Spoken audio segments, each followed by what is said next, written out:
power of the gift of confidence. I received that gift from a woman I had never met before. And I did not receive that gift until I was 27 years old. I had lived a life that I was able to take calculated risks, but really wasn't able to fulfill what I knew I wanted to do because I was afraid to fail.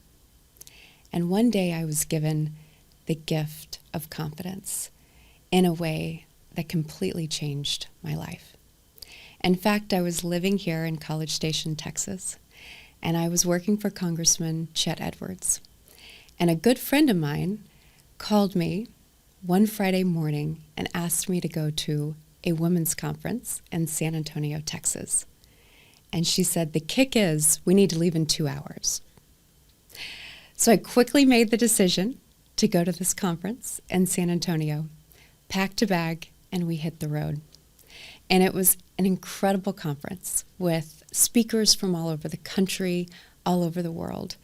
And it was just a weekend full of hope and inspiration as we heard from some of the most incredible women that had done amazing things for other women in our country and around the world. And there was one seminar in particular that really knocked me back quite a bit. And it was a seminar that wasn't widely attended, but a woman spoke about the work she had done in human rights and the work she had done for young girls around the world and the incredible opportunity she had to lead the Women in Policy group at Harvard University. And after she spoke, I went up to her, and I'm sure she thought I was crazy, but I went up to her and thanked her for what she had said, because it had hit me in a place where I really felt every single word that she had said. And I remember her asking me, so what do you do? And I said, well, I work for Congressman Chet Edwards. I'm so excited to be here. And she pierced into my soul at that moment. And she said, well, what are you going to do next? And it was a question that I had no idea how to answer. And I was embarrassed that I didn't know how to answer. I had no idea what I was going to do next. And I had never thought about what I was going to do next. And she wouldn't stop asking me. I was unable to answer, and she kept asking me. And finally, she said, I think you need to come to Harvard. I want you to apply to Harvard this year. And I remember thinking, she's crazy. There is no way I am going to apply to Harvard University. And what I remember saying to her was, well, you don't understand. I'm just a girl from Texas. There's no way I can get into Harvard. And she said, well, how'd you do in college? And I said, well, I actually did really well, but still, there's no way I can get into Harvard. And she said, I want you to apply this year. And after you send in your application, I want you to send me an email letting me know that you had applied.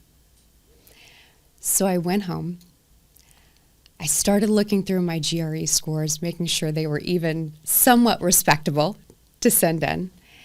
And I started working immediately on the application to apply to the Harvard Kennedy School of Government.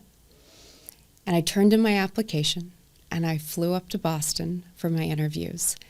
And I realized at that moment it was exactly where I was supposed to be, that I had been crippled by fear for so long that had she not given me that gift of confidence that day, I would never be where I was supposed to be at that moment. And I'm so grateful to her, because here she saw an awkward, embarrassed girl who couldn't answer a simple question. And in that moment, she believed in me more than I was able to believe in myself. And that completely changed my life. And from that moment on, I have allowed myself to dream bigger. I've allowed myself to take big risks. I've allowed myself to fail miserably. And they have been the most beautiful moments of my life. So I would encourage all of you, find someone to give that gift of confidence to. You never know how you will change their life. And I think for young women in particular, there is a point that we lose confidence in ourselves, we lose confidence in our hopes and our dreams, and you never know how you might change someone's life if you give them that gift of confidence. So I encourage all of you to find at least one person in your life that you are able to pass on the gift of confidence, because not only will it change their life, it will also change yours.